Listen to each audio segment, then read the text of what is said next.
Hindi na makakalaro si Von Altaba dahil sa nangyari rito. Nang maipasok nga rin ni Alcoba ang bonus shot, ay doon na rin lumabas sina Andrew at Terence na tinapik pa sa balikat ng kanilang Kuya Gerald at Ricky. Ayos ang ginawa ninyo, magpahinga muna uli kayo.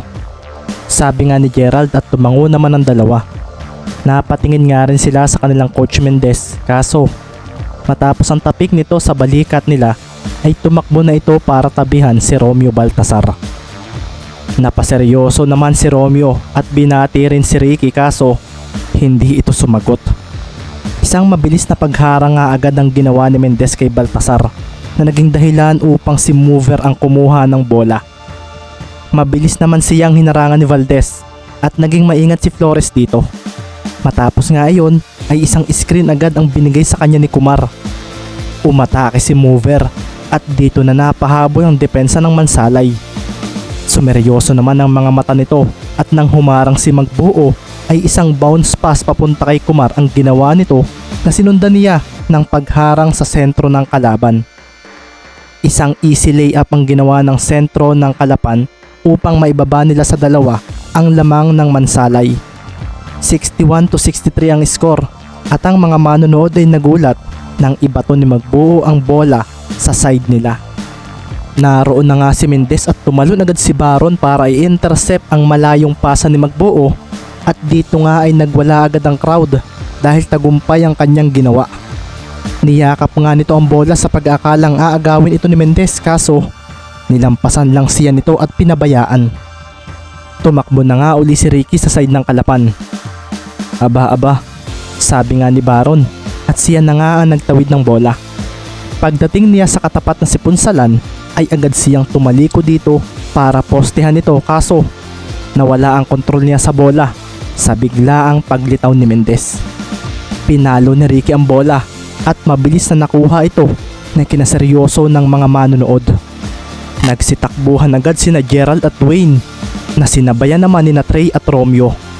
Sina Mover at Baron naman ay hinarangan agad si Mendez, kaso hindi umalis si Ricky sa pwesto nito at hinawakan lang ang bola na kinaseryoso ng dalawang nasa harapan niya. Isang maliit na ngiti ang sumilay sa labi ni Mendez at pagtingin ni na Baron at Mover ay wala na rito ang bola. Isang talbog na lang ang narinig nila at paglingon nila ay nakita nila si Alcoba na nasa side na ng Mansalay. Nagpakawala rin agad ito ng tres at huli na nga rin sina Trey at Romeo upang pigilan ito. Kailan niya pinasa ang bola? Tanungan ni Mover sa isip at kumawala nga rin ang malakas na cheer ng mga taga-Mansalay nang halitin ng bola ang basket. Isang tres na naman ang naibigay ng Mansalay na naging dahilan upang ang maging lamang nila ay maging 5, 61-66. Pagbalik naman ng bola sa Kalapan na isang quick 2 points naman ang ginawa ni Mover na nagpaingay muli sa mga manonood. Pagkasambot naman ni Mendez sa bola ay mabilis nga niyang itinawid ang bola at nang harangan siya ni Romeo Baltasar ay doon na nga sumeryoso ang mga mata ni Mendez. Gumalaw ang mga kamay at katawan ni Ricky na naging dahilan upang si Romeo ay mapadiretso. Isang espasyo agad ang nabuo ni Mendez at dito na nga rin siya tumalon upang magpakawala ng tres. Pinulsuhan niya ang bola pero lumitaw ang kanyang Kuya Baron na binutaan siya gamit ang kanang palad. Ang tumapon na bola naman ay agad na hinabol ni Mover Flores, kaso nang hahawakan na niya ito ay bigla na lang siyang ginitgit ni Mendez. Sabay nga nilang nahawakan ang bola at pagkatapos ay nag-agawan sila na naging dahilan upang ang referee ay mapasilbato. Isang held ball ang pinataw nito na magiging dahilan din ng isang jump ball sa pagitan ni Mendez at Flores. Sumilbato na ang referee pero ayaw pa rin bumitaw ng dalawa sa bola na naging dahilan upang magsilapitan dito ang mga players ng dalawang team. Medyo napaseryoso nga ang mga manonood dahil parang may hindi magandang mangyayari. Si Mover nga ay napaseryoso rin sa gigil ni Ricky.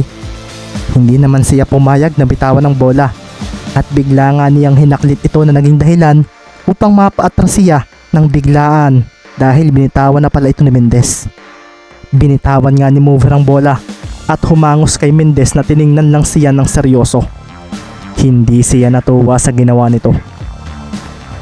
Jump ball na Sir Mover. Ito lang ang salitang lumabas kay Ricky na naglakad na sa may free throw area nila. Tumayo na nga nang magkaharap sina Mendez at Flores. Kapwa nakahanda na nga rin ang dalawa sa pagtalon.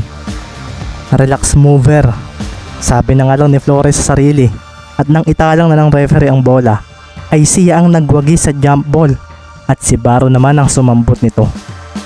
Hindi agad umalis si Cimarron hanggat hindi secure ang possession, at sa pagtakbo ng mga manlalaro sa side nila ay doon na niya ipinasa ang hininging bola ni Romeo.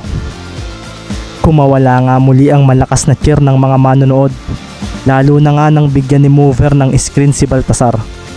Isang switching ang naganap at agad na tinalikuran ni Mover si Mendez para hingiin ng bola.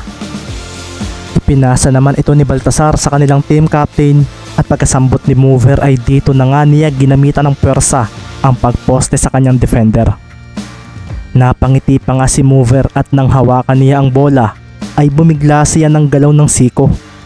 Kasunod din noon ay humakbang ang isang paa niya pauna at tumalo ng paharap sa basket. Isang 1-foot jumper ang pinakawala ni Mover at si Ricky ay nagawa niyang maiwanan. Sinubukan pa itong habulin ni Mendez sa pamamagitan ng pagtalon. Pero ito ang reality. Hindi mo maaabutan ang ganitong klaseng tira ng kalaban, sabi ni Mendez sa sarili, at pumasok ang jump shot na iyon ni Mover na ikinadagundong ng buong venue. Flores! Flores! Flores! Cheer ng home crowd at si Mover nga ay napaatras na lumayo kay Ricky. 65-66. Lamang ng isang mansalay at may natitira na lamang na kulang-kulang na 5 minuto sa ikatlong quarter. Pagkasambot naman ni Mendez sa bola ay mabilis niya itong itinawid sa side nila. Kasabay rin ito ay ang pagkawala ng malakas na cheer ng crowd nang si Mover ang tumao kay Mendez. Napaseryoso si Ricky at si Mover naman ay makikitang nakaabang sa gagawin ni Mendez.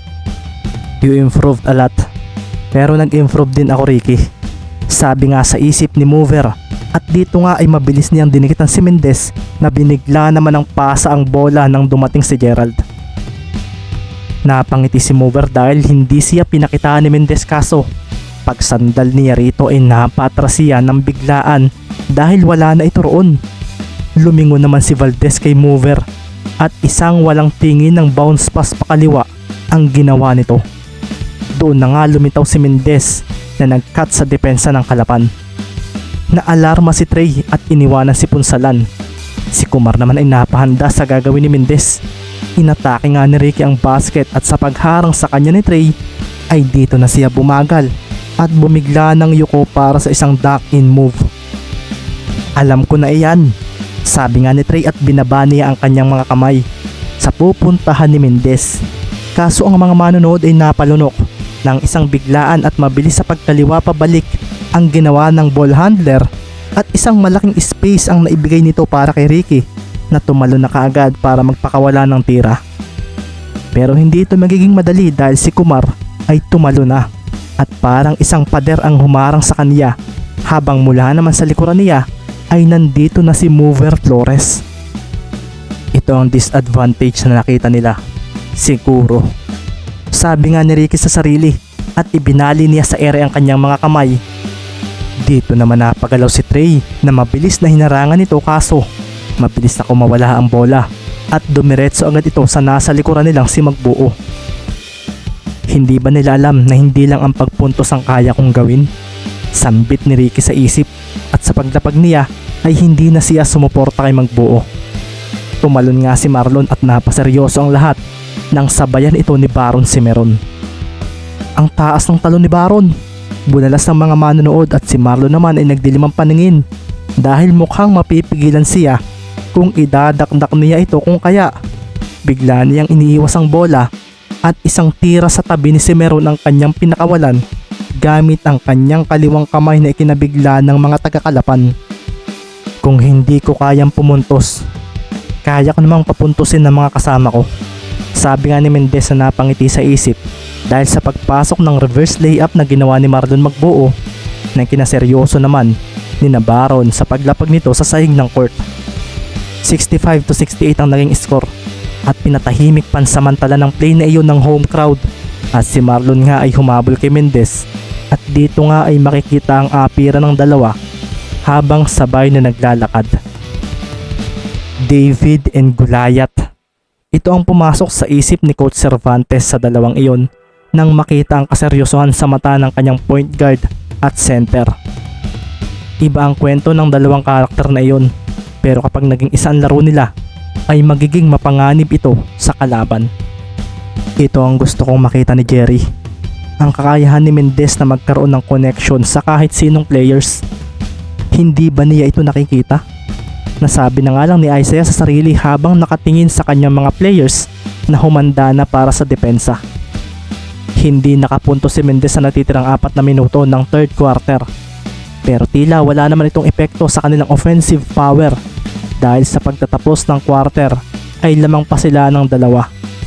75-77. Nanatiling dikit ang laban ng dalawang team at ang mga manonood ay hindi pa rin masiguro kung sino ang mananalo sa mga ito.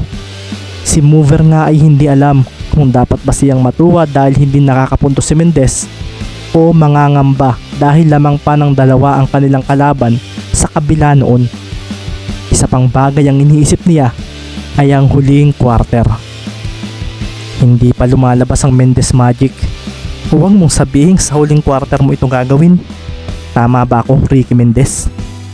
Tanong na nga lang ni Mover sa kanyang sarili na napasulyap na lang sa bench ng Mansalay.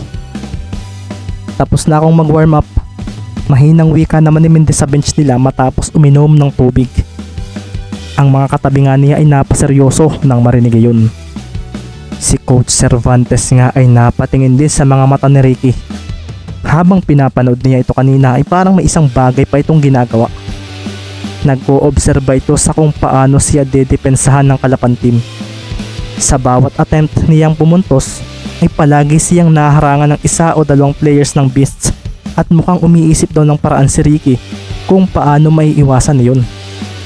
Hindi siya sigurado kung tama ang kanyang hinuha. Pero habang pinagmamasdan niya si Mendez ngayon ay parang nakakakita siya ng hindi maganda. Sorry Sir Mover. Sorry Kuya Baron, Kuya Martin at Kuya Tristan. Sorry Romeo, Trey at Troy. Sabi nga ni Mendez sa sarili na biglang tumingin sa scoreboard.